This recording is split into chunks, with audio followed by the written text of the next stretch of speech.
Hey guys, welcome back to the Readers. I hope you are having an amazing day. Let's get right into the stories. The first one is an entitled People Story. How much would you pay to avoid admitting you were wrong? My neighbors were willing to pay over $200,000. It all started when they built their pool house on my land and refused to move it. They thought they could bully me into backing down, but they were about to get a masterclass in consequences.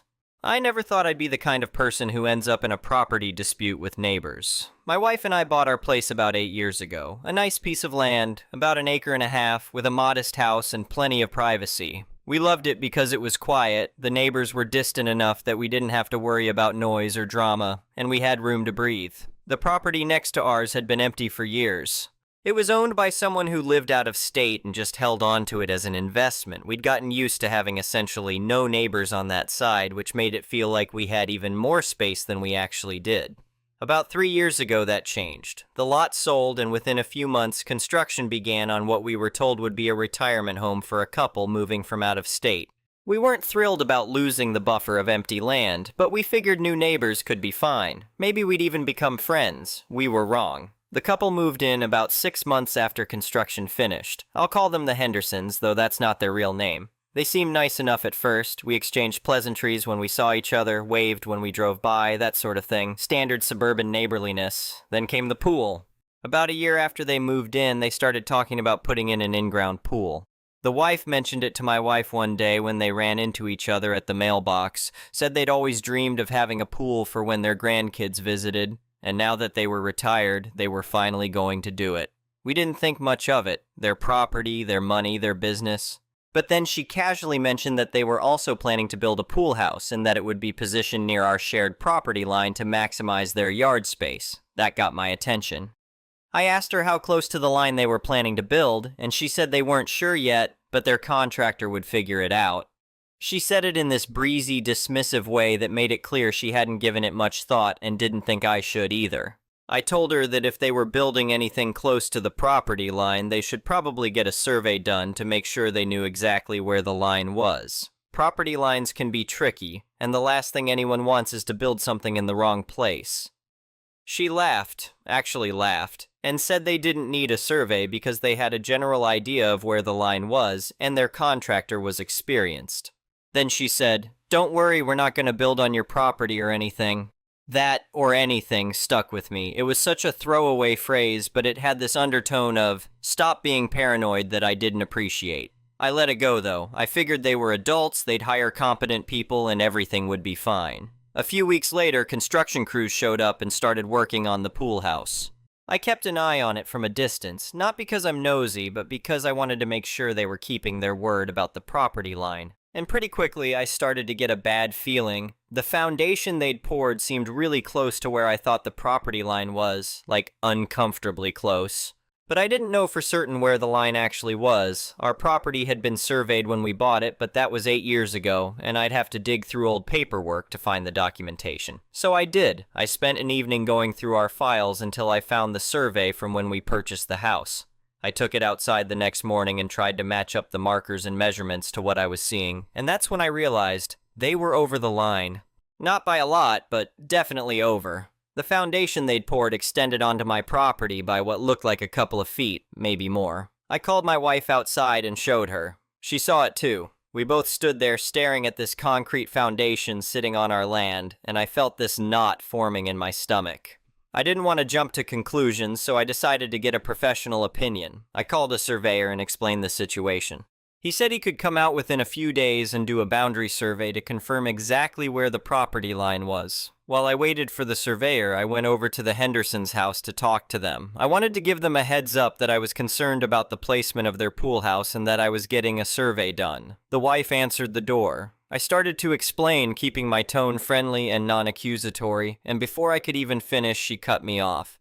"Our contractor knows what he's doing," she said. "We're not on your property." I told her I wasn't accusing anyone of anything, but that I'd feel better if we had a definitive survey to confirm where the line was, just to avoid any problems down the road. She got this tight smile on her face and said, "Well, you do what you need to do, but we're not stopping construction over some paranoia." I started calling her Karen in my head after that conversation.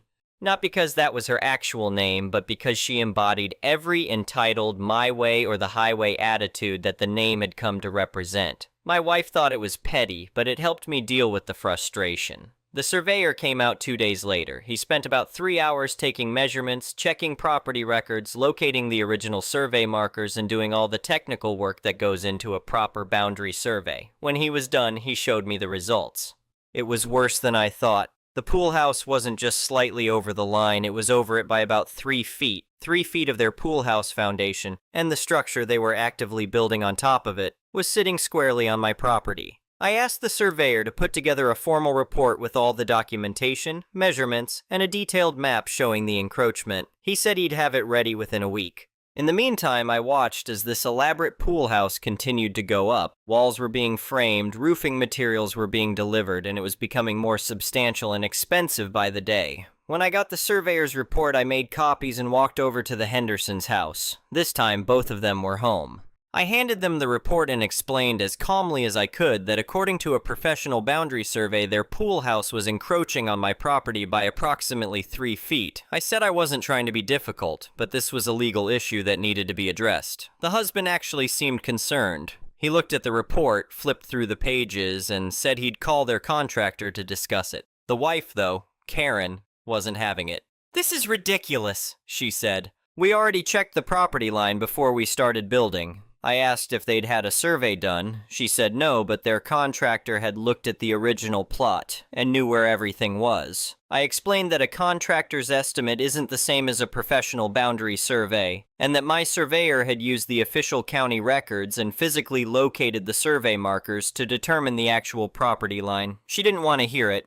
She said I was being unreasonable, that the pool house was basically done, and that I should have said something earlier if I had a problem with it. I pointed out that I had said something earlier before construction even started, and that I'd suggested they get a survey, which they'd refused to do. That's when she told me, in the most condescending tone imaginable, that if I had such a problem with it, I should take them to court. "Go ahead and try," she said. "By the time any legal proceedings go through, the pool house will be finished and we'll deal with whatever happens then." I went home, called a lawyer, and did exactly what she suggested. My lawyer reviewed the surveyor's report and said I had a clear case. He recommended that we file for an injunction to stop construction immediately and then pursue a court order requiring them to remove the encroaching portion of the structure. We filed the paperwork within a week. The Hendersons were served, and a court date was set for the injunction hearing. They hired their own lawyer and, predictably, their own surveyor. The judge ordered both surveyors to submit their findings and scheduled a hearing within 2 weeks. In the meantime, he issued a temporary order preventing any further construction on the disputed area. The neighbor's lawyer argued this was too restrictive, but the judge made it clear that construction on potentially encroached land would stop until the dispute was resolved. When both surveys were submitted, it became immediately clear what had happened. My surveyor had done a proper boundary survey using the official property records and physical monuments. Their surveyor had done some kind of basic survey that my lawyer said was really just for mortgage purposes, basically just confirming a house exists on the property. It wasn't the detailed boundary survey I'd paid for that actually maps out exactly where property lines are. My lawyer said people cheap out on surveys all the time and then act shocked when the cheap version doesn't hold up in property disputes. The neighbors tried to argue that the temporary construction halt was causing them financial hardship, but the judge extended it until the full hearing could take place. Despite the temporary halt on new construction in the disputed area, the neighbors continued finishing the interior work on the parts of the pool house that were already framed. My lawyer said this was technically allowed since they weren't expanding the footprint, just completing what was already started before the order. It was frustrating to watch, but legally there wasn't much we could do until the hearing. The full hearing took place about 6 weeks after the initial filing. Both sides presented their evidence. My surveyor testified about his findings and explained in detail how he'd determined the property line. Their surveyor admitted under questioning that his survey hadn't been intended to definitively establish boundaries. It was a different type of survey with a different purpose. The judge wasn't amused. He asked the neighbor's lawyer why they hadn't obtained a proper boundary survey before building so close to a property line, and the lawyer didn't have a good answer beyond cost savings and reliance on the contractor's judgment. Then the judge turned to the neighbors themselves and asked if they'd been warned by me before construction started that they should get a survey done. Karen tried to downplay it, but the husband admitted that, yes, I had suggested it, and they'd decided it wasn't necessary. The judge took about 10 minutes to review his notes, and then he delivered his ruling. He found that the pool house was indeed encroaching on my property by approximately 3 feet. He noted that the neighbors had been given ample warning and opportunity to verify the property line before construction and had chosen not to. And he ordered the neighbors to remove the encroaching portion of the structure within 90 days. I thought that would be the end of it. I thought they'd accept the ruling, hire a contractor, and remove the part of the pool house that was on my land. I was wrong. They filed an appeal, and their lawyer managed to get a stay on the demolition order while the appeal was being heard. This delayed things by another 4 months. My lawyer warned me this might happen. People with money can drag these things out almost indefinitely if they're willing to keep paying their lawyers. The appeal went nowhere. The appellate court upheld the original ruling, found no errors in the trial court's judgment, and dissolved the stay. The 90-day clock started again, and the neighbors still didn't comply. Instead of removing the pool house, they tried to buy my property, specifically a strip of land that would include the encroaching portion. The first offer came through my lawyer, $18,000 for a piece of property that was maybe 3 feet wide and 30 feet long. It was actually more generous than I expected, probably because they were desperate. I turned it down immediately. When I rejected it, they came back within 2 days with $27,000, then $35,000, then $42,000. Each offer came with a letter from their lawyer talking about good faith and neighborly resolution, and other nonsense that ignored the fact that they'd created this entire problem through their own arrogance. I rejected every single offer. It wasn't about the money, it was about the principle. They'd been given every chance to do this right, and they'd chosen to be dismissive and condescending instead. Now they were facing the consequences, and I wasn't going to bail them out. When the 90 days ran out and the pool house was still standing, my lawyer filed a motion for contempt. We went back to court, and the judge was visibly annoyed. He asked the neighbor's lawyer why the court order hadn't been followed. The lawyer tried to argue that they'd been attempting to reach a settlement with me, and that demolition was a drastic and expensive step that should be a last resort. The judge didn't buy it. He said the court had already given them 90 days to comply, that the order was clear and unambiguous, and that attempting to buy land from me wasn't the same as following a court order. Then he did something I wasn't expecting. He implemented a fine of $500 per day for every day the pool house remained in violation of the court order, retroactive to the day the 90-day deadline had passed. He also made a note in his order that he was considering awarding me attorney's fees when this was all settled, given that I'd been forced to repeatedly come back to court because of their refusal to comply. My lawyer said that was a good sign. Judges don't usually mention attorney fees unless they're seriously annoyed with the other party. That got their attention.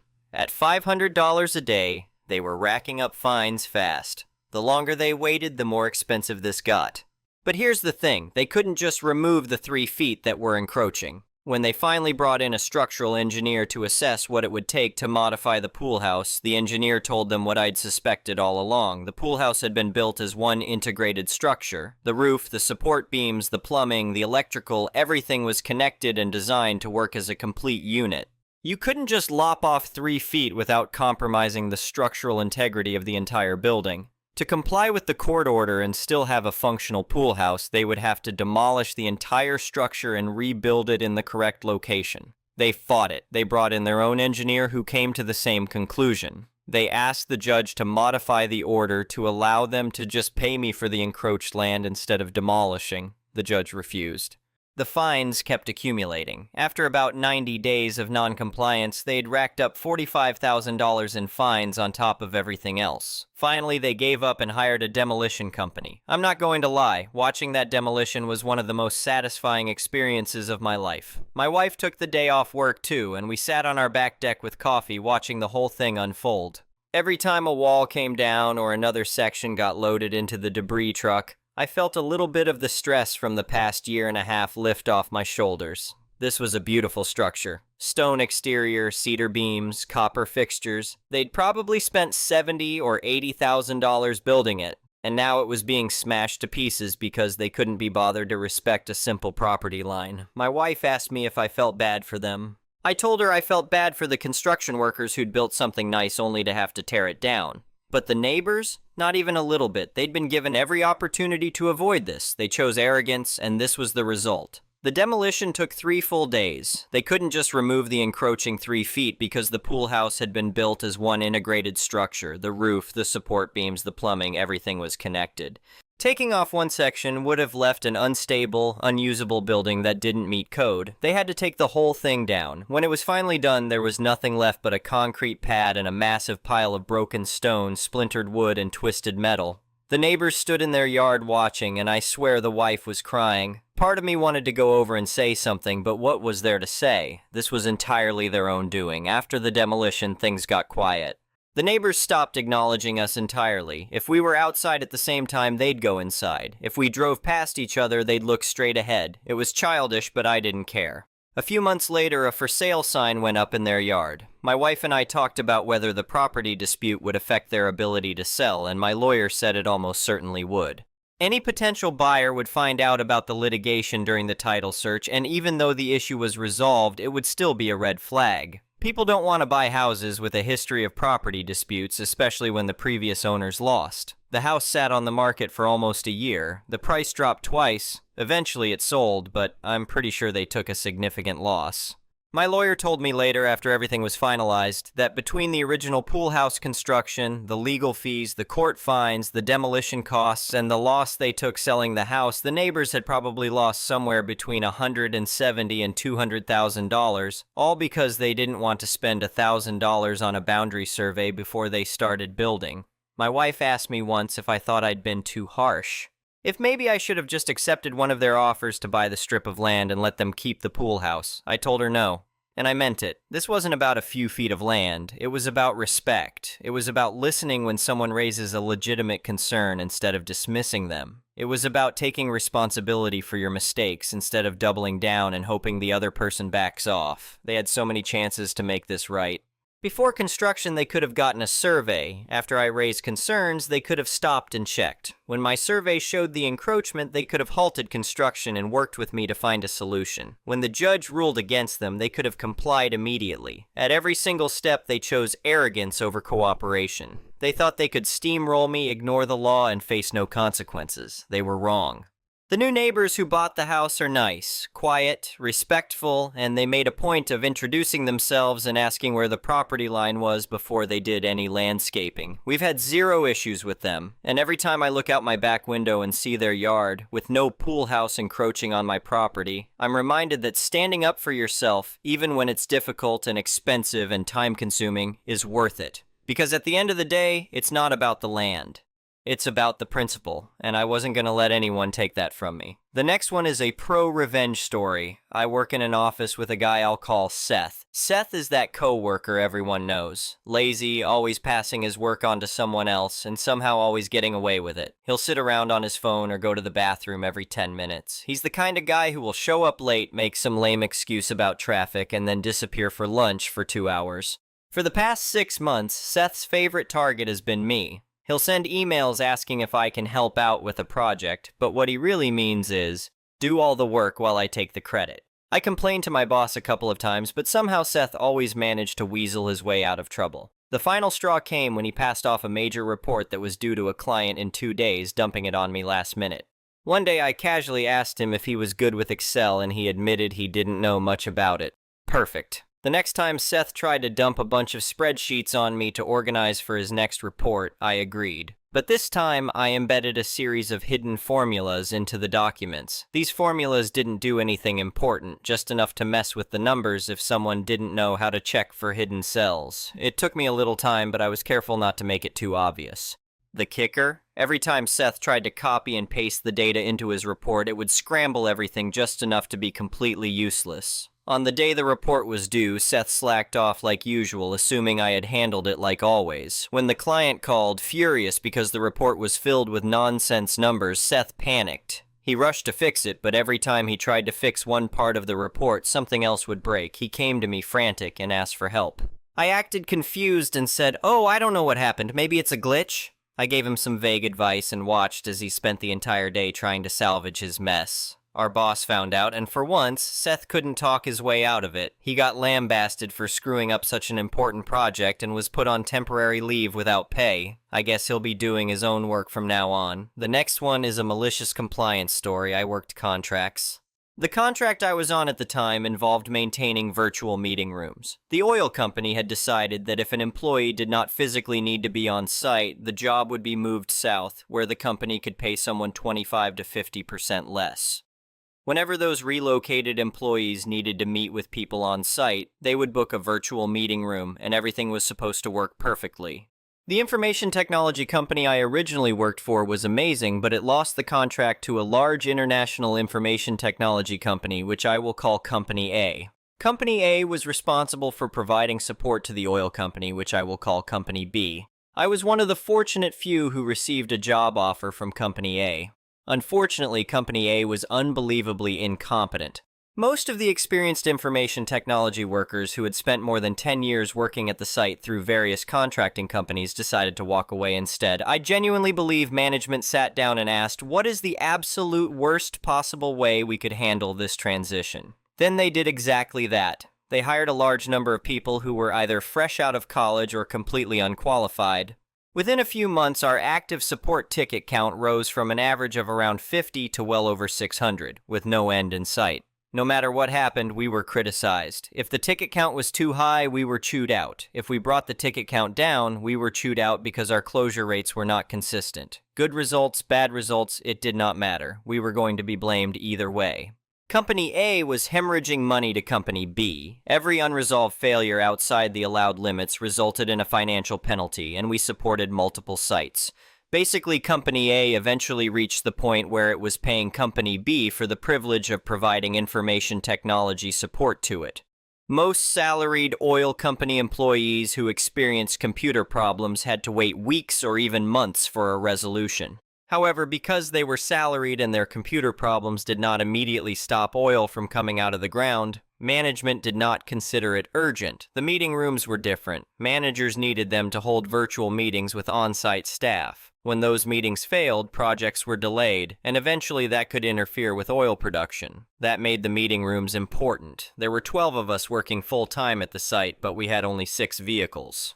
Our supervisor claimed 1 vehicle for himself so he could drive between the site and town. He refused to let anyone else use it during the workday, leaving 5 vehicles for the remaining 11 employees. Previously, employees had been assigned to specific types of work. Under Company A, everyone was expected to do everything. We were told to check the meeting rooms whenever we happened to drive past one or whenever we had a support ticket in the same building. As a result, routine meeting room maintenance was barely being completed. The newly hired technicians would also receive tickets asking them to support virtual meetings involving the oil company's vice presidents, directors, and other executives. Sometimes they simply would not show up, and the meeting would fail. During this period, I complained loudly and constantly about our inability to check meeting rooms in buildings where we do not have tickets when we also do not have vehicles to reach those buildings. A coworker later told me that one of Company A's managers had traveled north to review the situation.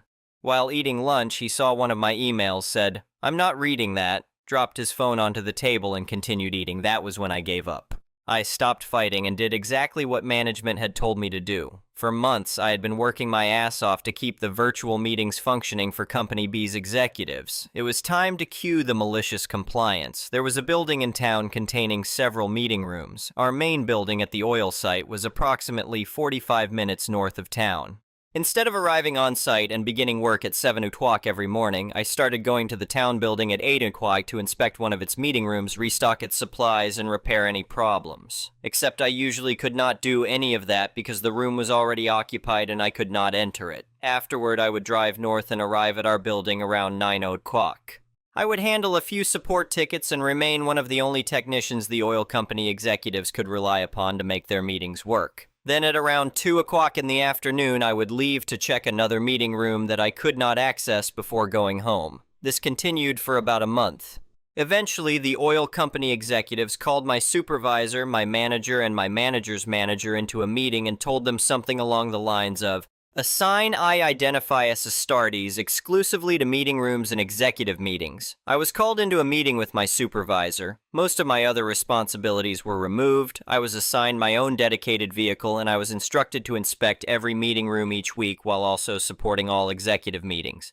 Inspecting all the rooms was normally a 4-person job. I told my supervisor that it was physically impossible for one person to be in 3 or 4 places at once and check every meeting room. He did not care. He told me he did not care how I did it. I simply needed to get it done. So I got it done. Whenever we inspected a meeting room, we were required to use a company phone to scan a quick response code.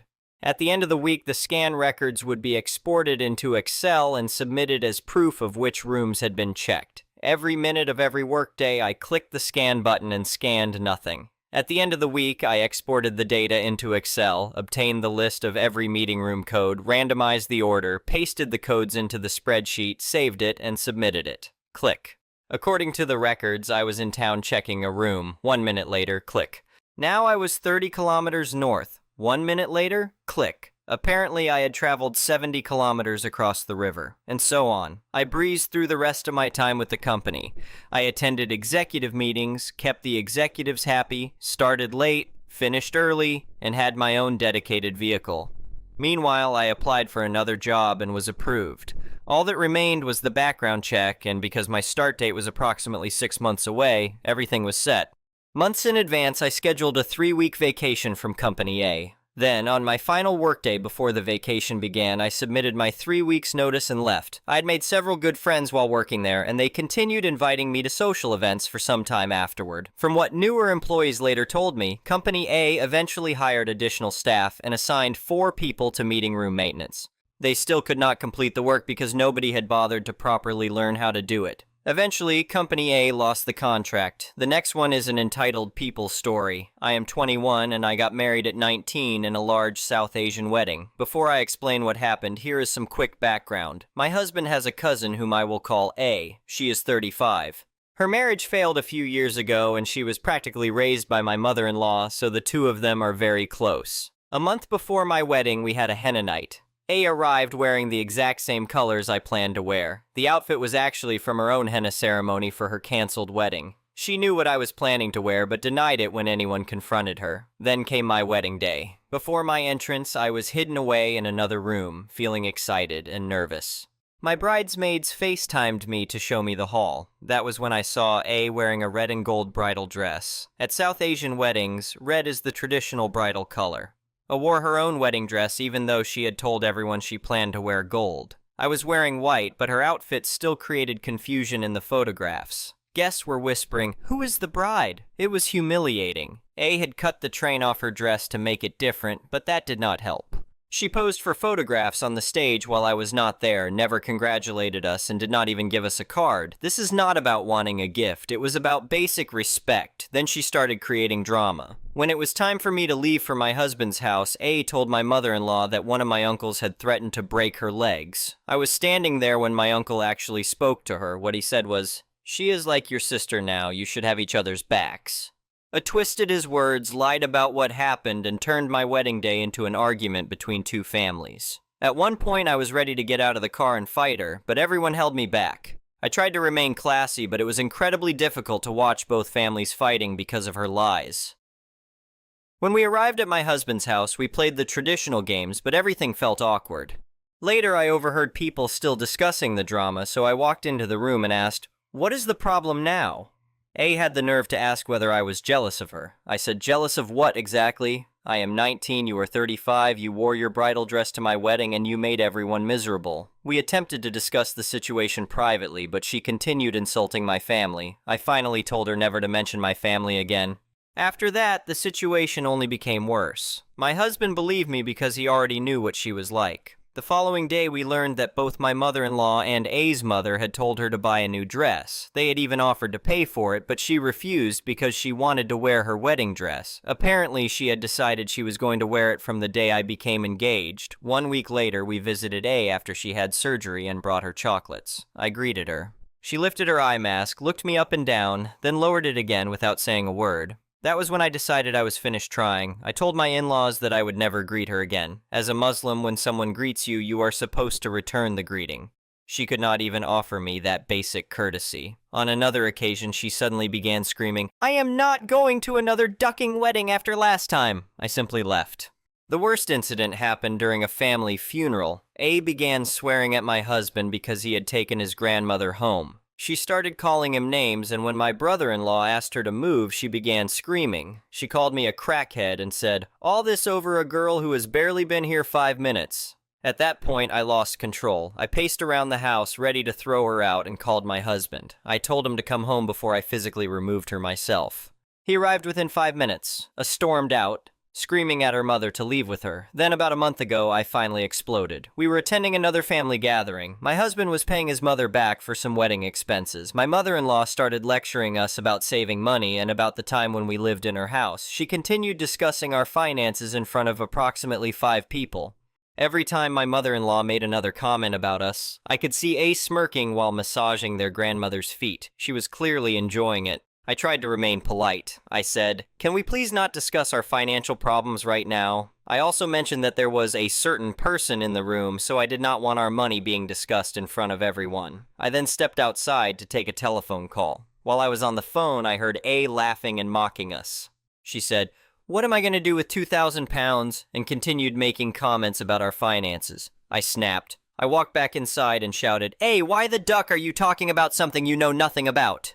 She immediately pulled the age card. "I am 35. You need to respect me." I shouted back, "Have you seen yourself? You are a stupid ducking idiot." I started to leave, but then turned around, ready to hit her. My husband had to drag me upstairs so I could calm down while I continued shouting. Honestly, the entire thing became a blur. I do not even remember everything I said. I completely blacked out with anger. A's mother came upstairs to check on me, but I had years of built-up rage over how A had ruined my wedding, made every family gathering uncomfortable, and continued provoking me. They expected me to sit in the same room and pretend we were one happy family while she smirked and made cruel comments toward me. Earlier that same day, I had invited my mother-in-law to visit our new home. They still had not visited since we moved out. I also asked her to tell another cousin, whom I will call B, that she was welcome to come. My mother-in-law told me I should not have said that in front of A. Once again, I was made out to be the bad person. Everyone said I had handled it incorrectly. But why was our financial situation being discussed in front of A in the first place? When family plans were previously made without me, directly in front of me, I was told that I was overreacting. I was told A did not like me and that it was her choice if she did not want me around. They would all go out together and I would only learn about it when my mother-in-law returned home and told me where they had been. Meanwhile, I had spent the entire day at home waiting for my husband to return from work. Where was the fairness then? Now my mother-in-law and A's mother have decided that A and I will no longer attend the same family gatherings. That includes Eid, family dinners, birthdays, and other events. Either A attends or I do, but never both. I think this is deeply unfair. I am the newly married daughter-in-law in this family, yet I am apparently the person expected to change everything. A did not even invite anyone to her own wedding, so why can she not spend time with her husband's family? Why should I surrender my place in my own husband's family because she refuses to behave properly? People told me that if I had hit her, she would have called the police. Honestly, I am tired of constantly being told to be the bigger person while she continues getting away with her behavior. Am I wrong for finally standing up for myself, or should I keep the peace to avoid creating even more drama? Anyway, thank you for watching.